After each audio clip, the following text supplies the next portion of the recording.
Before you attempt to conquer money, opportunity, or circumstance, there is one opponent you must face first, and most men avoid it for a lifetime. It does not stand outside you. It does not announce itself. It lives within you, quietly directing your actions, and it decides everything. You can have knowledge, talent, and opportunity placed directly in your hands and still fail. Not because the world stopped you, but because you could not command yourself at the moment action was required. That is the hidden battle. Self-discipline is not a trait you are born with. It is a victory you must earn. A victory over impulse, distraction, and the quiet voice that suggests comfort when effort is necessary. And until that victory is secured, every goal you set will remain uncertain. Let me ask you something directly. How many times have you known exactly what to do and still not done it? Not because you lacked clarity, but because something inside you chose ease over execution in that moment. That something is your first opponent. It does not need to defeat you openly. It only needs to delay you. You tell yourself you will start tomorrow, that you will do it later, that you will begin when conditions are better. And each delay feels small, but together they form a pattern that holds you in place. This is how potential is lost, not through failure, but through postponement. You begin with intention. You feel motivated. You create a plan. And for a few days, everything feels aligned. But then the feeling fades, and what remains is the test most men fail: repetition without excitement. This is where discipline is formed, not in the moments when you feel strong, but in the moments when you do not. When the task feels heavy, when your mind searches for reasons to delay, when stopping would be easier than continuing. That is the moment of decision, and that decision determines your future. Most people misunderstand discipline. They believe it is about forcing yourself to act. But force is temporary. It cannot be sustained. True discipline is different. It is alignment between what you decide and what you do, without negotiation. The problem is not that you cannot act. It is that you allow negotiation. You give yourself options. You allow exceptions. You weaken your own commands the moment discomfort appears. And every time you do this, something deeper is affected: your trust in yourself. Because when you do not follow through, your mind learns that your word is flexible, that your standards can be adjusted. And once that happens, consistency becomes difficult. Trust creates discipline. Without trust, you rely on feeling, and feeling cannot be trusted. There will be days when you do not feel like continuing, when progress seems slow, when distractions appear more appealing than effort. That is not a problem, that is the process of building control. Because control is not developed in comfort, it is developed in resistance. Each time you act when you do not feel like it, you strengthen your authority over yourself. Each time you follow through despite discomfort, you reinforce a pattern of execution. And over time, that pattern becomes identity.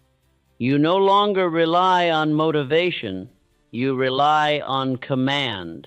This is the difference between those who achieve and those who repeat.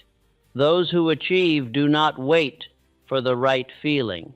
They act based on decision. Because decision creates structure. Structure removes hesitation, and hesitation is what breaks momentum. Most men hesitate too often. They pause, they reconsider, they delay. And in doing so, they weaken their own progress, because progress requires continuity, and continuity requires discipline. Discipline sustains movement. Without it, everything resets. In this lesson, you will discover how to build self-discipline at its root, not through temporary effort, but through consistent alignment between your decisions and your actions. You will learn how to eliminate negotiation, how to act without waiting for emotion, and how to maintain direction even when resistance appears. But before any method works, you must accept this truth. You are not lacking discipline. You are allowing disobedience. And the moment you choose to obey yourself without exception, without delay, you achieve your first victory, the victory that makes every other victory possible. Before a man may command wealth, circumstance, or opportunity, there is a quieter contest which must first be decided. It does not take place in the world. It does not require the presence of others. It is carried on within, between two opposing forces, decision and impulse. If I were to begin again, I would concern myself first with this contest, for it determines all others. A man may decide upon a course of action with complete clarity. He may know precisely what must be done. He may possess the ability to do it. Yet at the moment when action is required, something intervenes, not a barrier, not an obstacle, but a suggestion to delay, to reconsider, to choose ease over effort. This suggestion is impulse, and though it appears small, its effect is great. For if followed, it breaks continuity, and continuity is required for all progress. Most men are not defeated by circumstance. They are diverted by impulse. They begin with intention, yet fail in execution not because they lack knowledge, but because they do not command themselves. At the moment, action must occur. This is the hidden conflict. Decision speaks once. Impulse speaks often. Decision is firm. Impulse is persistent. And if a man does not strengthen his decision through action, impulse will gradually overcome it. This is not a sudden defeat. It is a quiet yielding. The man does not declare that he has chosen comfort. He simply postpones effort. He tells himself he will begin later. That conditions are not yet ideal, that he will return to the task with greater readiness. Yet this return seldom occurs with the strength he expects, for each delay weakens the original decision. Each postponement reduces its program, force, until the decision, once clear, becomes uncertain. This is how potential is lost, not through failure, but through repeated surrender to impulse. If I were beginning again, I would observe this pattern closely. I would notice how often I choose not between success and failure, but between action and delay. I would recognize that each moment of hesitation is not neutral. It shapes what follows. For the man who yields once finds it easier to yield again, and the man who acts once finds it easier to act again. Thus, a pattern is formed, not in a single act, but in repeated choice. There exists within every man a tendency toward ease. This tendency is not harmful in itself, but when left unchecked, it becomes dominant. It suggests that effort may be postponed, that discomfort may be avoided, that action may be delayed without consequence. Yet the consequence is always present. For each time a man chooses ease over execution, he strengthens that choice. And in strengthening it, he weakens his ability to do otherwise. If I were beginning again, I would not attempt to remove impulse entirely, for it cannot be removed. It is part of the human condition. Instead, I would learn to recognize it, to see it as it arises, to distinguish it from decision. For impulse is immediate, it seeks relief. Decision is deliberate, it seeks result. The two are often in opposition, and the outcome depends upon which is followed. If impulse is obeyed, the man remains where he is. If decision is obeyed, the man advances. Thus, the battle is simple, yet not easy. It must be fought repeatedly. There is also a habit which strengthens impulse beyond its natural force. It is the habit of allowing negotiation. A man decides to act, yet permits himself to reconsider. He introduces conditions. He allows exceptions. He weakens his own command by treating it as optional. This habit is subtle, yet destructive. For once a decision becomes negotiable, it loses its authority, and once authority is lost, impulse gains control. If I were beginning again, I would remove this habit. I would not permit myself to decide and then reconsider without cause.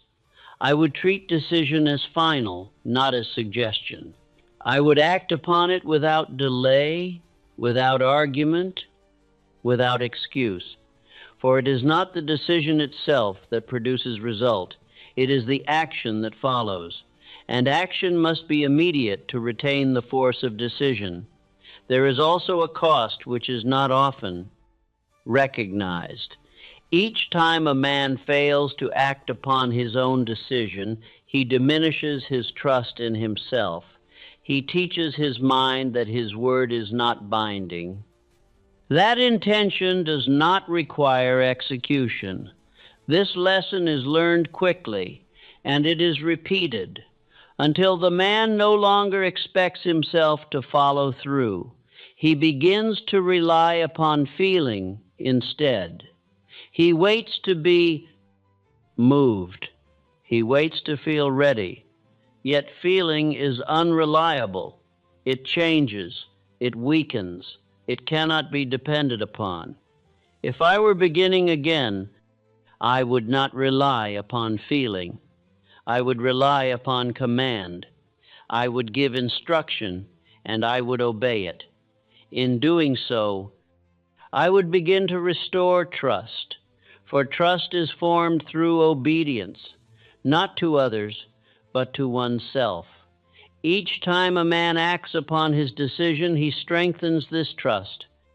He proves to himself that his word carries weight, that when he decides, he follows through. And in this, confidence grows, not from success alone, but from consistency. There is also a visible change that occurs when a man resolves this inner conflict. Others begin to notice it. They observe that he does not hesitate as before. He does not delay unnecessarily. He does not speak of intention without action. He proceeds. This quality distinguishes him, for most men hesitate, most men negotiate, most men delay. But the man who acts when he is decided becomes uncommon. He becomes reliable, and reliability is a form of strength. If I were beginning again, I would seek this strength. not in outward display, but in inward control. I would train myself to act at the moment of decision, especially when it is difficult. For it is in these moments that discipline is formed, not when action is easy, but when it is resisted. Each act against impulse strengthens authority. Each refusal to delay increases control. And through repetition, this control becomes natural. The man no longer struggles as before. He acts because he has decided. This is the first victory. It is not visible. It is not announced. Yet it is the foundation upon which all visible success is built. For without it, no plan may be executed consistently, and without consistency, no result may be secured. If I were to express this as instruction, I would say, do not permit impulse to overrule decision. Act when you decide, not later, not when it is convenient, but at once. Let this be fixed firmly within. I act upon my decisions. I do not delay. I do not negotiate. I obey my own command. Repeat this not as encouragement, but as rule. For the mind, when given rule and obeyed consistently, begins to follow it without resistance. And when resistance diminishes, action becomes direct. Thus, if I were to begin again from nothing, I would begin here. With the resolution of this inner conflict, for the man who commands himself at the moment of action has already secured the first victory, and with that victory, all others become possible. Having recognized the conflict between decision and impulse, the next condition, if I were to begin again, is to examine the habit which gives impulse its power. It is not impulse alone that defeats a man. It is the permission he gives it. This permission takes the form of negotiation. A man decides upon a course, yet he does not treat that decision as final. He leaves room for reconsideration. He allows himself to question what he has already resolved. And in doing so, he weakens the force of his own command. This weakening is rarely noticed, for negotiation does not appear as surrender. It appears as reason. The man tells himself that he is thinking carefully, that he is adjusting wisely, that he is allowing for flexibility. Yet beneath these explanations lies a simple truth. He is not obeying his own decision, and in not obeying, he begins to lose authority over himself. If I were beginning again, I would remove this habit at once, for negotiation is the doorway through which delay enters. It is the moment in which action is postponed, not by necessity, but by allowance. A man decides to act, yet he tells himself he will begin shortly. He delays slightly, then again, and with each delay, the original decision loses strength. What was once clear becomes uncertain. What was once immediate becomes distant. This is how progress is broken, not by failure, but by interruption. Negotiation creates interruption. It introduces hesitation where none was required. It allows the man to stand between decision and action rather than moving directly from one to the other. And in that space, impulse gains influence. If I were beginning again, I would not permit this space to exist. I would close it. I would act at once upon decision, removing the opportunity for negotiation to arise. For once negotiation begins, it rarely ends with action. It ends with delay. There is also a deeper consequence which must be understood. Each time a man negotiates with himself and chooses not to act, he forms a pattern. He teaches his mind that decision does not require execution, that intention is not binding, that commands may be adjusted according to feeling. This teaching is repeated, and through repetition it becomes habit. In time, the man no longer expects himself to follow through. He begins to speak of what he will do without doing it. He plans but does not execute. He decides but does not act. And thus, his words lose meaning. Not to others alone, but to himself. If I were beginning again, I would guard against this loss, for the loss of self-trust is one of the greatest obstacles a man may encounter. Without it, he cannot rely upon his own direction. He must depend upon circumstance, upon feeling, upon external influence to guide him. And these are unreliable. Trust must be built. And it is built through obedience, not occasional obedience, but consistent. Each time a man acts upon his decision, he strengthens his belief in himself. He proves that his word has weight, that when he chooses, he follows through. This proof accumulates, and in time, it forms confidence. Not the confidence of appearance, but the confidence of certainty. If I were beginning again, I would seek this certainty. I would not permit myself to make promises I do not intend to keep. I would not give instruction without execution. I would treat each decision as a command, and I would obey it. In doing so, I would remove negotiation. There is also the tendency to disguise negotiation as exception. A man tells himself that this instance is different, that he may delay this time without consequence, that he will resume his effort afterward with greater strength. Yet this exception becomes pattern, for once an exception is allowed, it becomes easier to allow another and another until the exception becomes the rule. If I were beginning again, I would not allow exceptions where discipline is required. I would understand that each exception weakens structure, and structure is necessary for continuity. Without structure, effort becomes inconsistent, and inconsistency prevents accumulation. Thus, the man begins often but finishes little. There is also the matter of justification. When a man negotiates, he often provides reason for his delay. He explains it to himself. He defends it.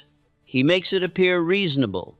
This justification is dangerous, for it removes discomfort, and discomfort is the signal that something is wrong.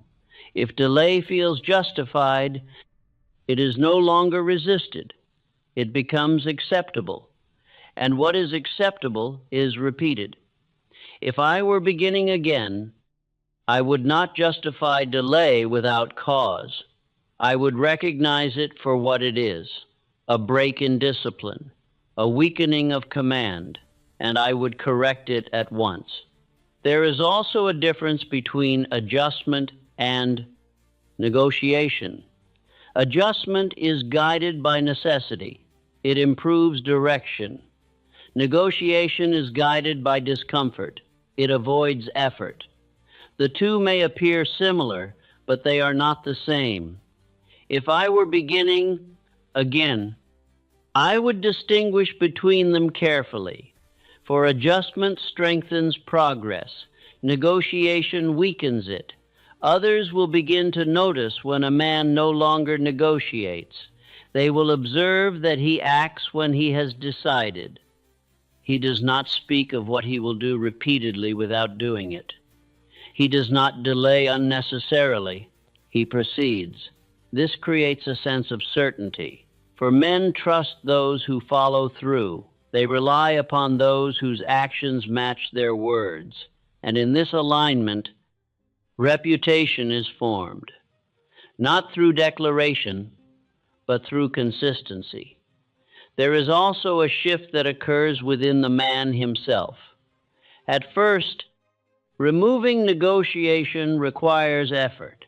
He must resist the impulse to delay. He must act when it would be easier not to. But with repetition, this effort diminishes. He becomes accustomed to acting. He no longer pauses to reconsider. He moves from decision to execution without interruption. This is discipline, not forced, but formed. If I were to express this as instruction, I would say, do not negotiate with your own decisions. Act upon them at once. Let this be fixed firmly within. My decisions are final. My actions follow immediately. I do not permit delay where action is required. Repeat this not as encouragement, but as law. For the mind, when governed by law, becomes orderly, and order produces consistency. Thus, if I were to begin again from nothing, having recognized the inner conflict, I would do this next. I would remove negotiation, for in removing it, I would restore authority, and in restoring authority, I would establish the discipline upon which all progress depends. Having removed the habit of negotiation, the next principle, if I were to begin again, is to understand that discipline is not merely the act of forcing oneself to do what is required. It is the process of building trust with oneself through repeated obedience. For without trust, no direction may be held. A man may decide, he may plan, he may intend. Yet if he does not trust himself to follow through, his decisions carry little weight. They become temporary, conditional, subject to change. Thus, the problem is not always lack of knowledge, it is lack of internal credibility. If I were beginning again, I would not seek first to strengthen my plans. I would strengthen my trust in my own execution. For a simple plan, followed with certainty, will produce more than an excellent plan, followed inconsistently. Trust is not given, it is earned. And it is earned through evidence. Each time a man acts upon his decision, he provides evidence to himself that he may be relied upon. He demonstrates, not in thought but in action, that his word has meaning, that when he instructs himself, he obeys. This evidence accumulates, and from it, trust is formed. If I were beginning again, I would understand that this process begins with small acts, not grand achievements, not extraordinary effort, but simple obedience to what has been decided, to act when it is time to act, to begin when it is time to begin, to continue when it would be easier to stop. These acts appear minor, yet they are foundational. 4. Each one strengthens the connection between decision and action. There is also a danger which must be recognized. Trust is lost more quickly than it is gained. A man may follow through several times, yet fail once, and in that failure, he weakens his belief in himself. Not completely, but sufficiently to introduce doubt. And doubt, once present, affects future action.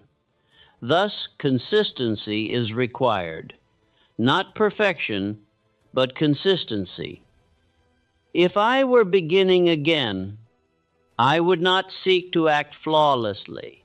I would seek to act reliably, For reliability produces trust, and trust produces strength. There is also a transformation that occurs when trust begins to form. At first, the man must persuade himself to act. He must apply effort to overcome hesitation. He must remind himself of his decision. There is resistance, but as trust increases, this resistance diminishes. The man no longer questions whether he will act.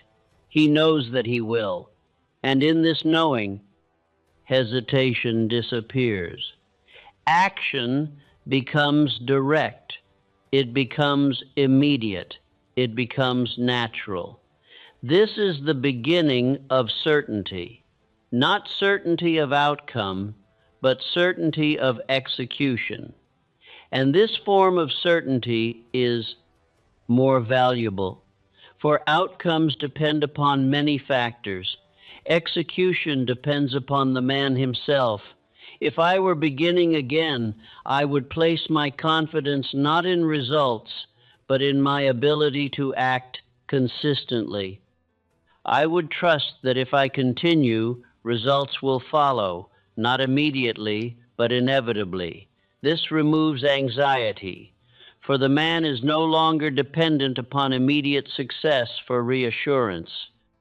He is assured by his own consistency, and this assurance strengthens him.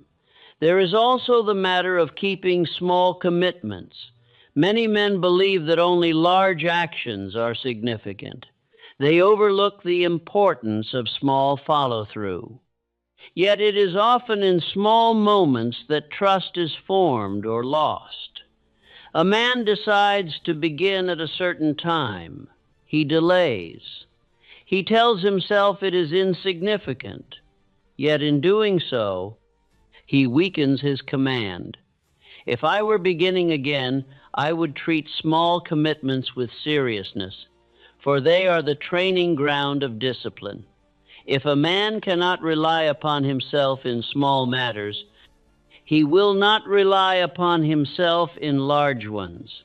But if he follows through consistently in small actions, he builds the capacity to do so in greater tasks. Thus, trust expands. There is also a connection between trust and confidence. Confidence is often mistaken for a feeling, yet true confidence is built upon evidence. It is the result of knowing through repeated experience that one can act and continue. If I were beginning again, I would not seek confidence through encouragement. I would build it through action. For each act completed strengthens belief. Each follow-through increases certainty. And over time, the man no longer doubts his ability to proceed. This is confidence. Others will begin to observe this change. They will notice that the man no longer hesitates as before. He does not require persuasion.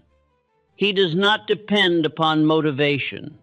He acts with a steadiness that appears natural. This steadiness inspires trust, for men rely upon those who rely upon themselves. They recognize, even without analysis, that such a man is dependable. And in this perception, opportunity begins to form, not because it was sought directly, but because reliability attracts it. There is also a shift in identity that occurs. At first, the man sees himself as one who is attempting to be disciplined. He exerts effort to maintain control. He views discipline as something separate from himself. But as obedience is repeated, this changes. He begins to see himself differently, not as one who tries, but as one who does. Discipline becomes part of his nature, and in this shift, effort is reduced. For what is natural requires less force. If I were beginning again, I would pursue this transformation. I would not be satisfied with occasional discipline. I would aim for consistent obedience until it becomes automatic, until I no longer question whether I will act, until action follows. Decision without interruption. This is self-trust, and it is powerful. For the man who trusts himself is not easily shaken. He does not depend upon favorable conditions. He does not wait for external validation. He proceeds, and in proceeding he advances. If I were to express this as instruction, I would say, do what you decide, every time, without exception where possible.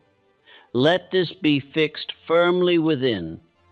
I trust myself because I act. I follow through. I do what I decide. Repeat this not as encouragement, but as standard. For the mind, when given a standard and upheld consistently, begins to operate within it. And when operation becomes consistent, trust is formed. Thus, if I were to begin again from nothing, having removed negotiation, I would do this next. I would build trust through obedience, through action, through consistency, until my word to myself becomes law and my actions follow it without resistance. Having established self-trust through consistent obedience, the next principle, if I were to begin again, is to separate action from feeling. For many men do not fail because they lack direction or discipline, but because they have made their action dependent upon their emotional state. This dependency is subtle, yet it is destructive. A man tells himself he will act when he feels ready, when he feels motivated, when he feels strong. Yet these conditions are not constant. They rise and fall. They change without warning. And in tying action to feeling, he ties progress to instability. Thus, his effort becomes inconsistent, and inconsistency prevents accumulation. If I were beginning again, I would remove this dependency entirely. I would not wait to feel prepared. I would act because I have decided, for decision must lead, not emotion. There is a common belief that motivation precedes action, that a man must first feel inclined, and then he may begin. Yet experience proves otherwise. Action produces feeling, not the reverse. A man who begins, even without inclination, often finds that energy follows. Clarity follows.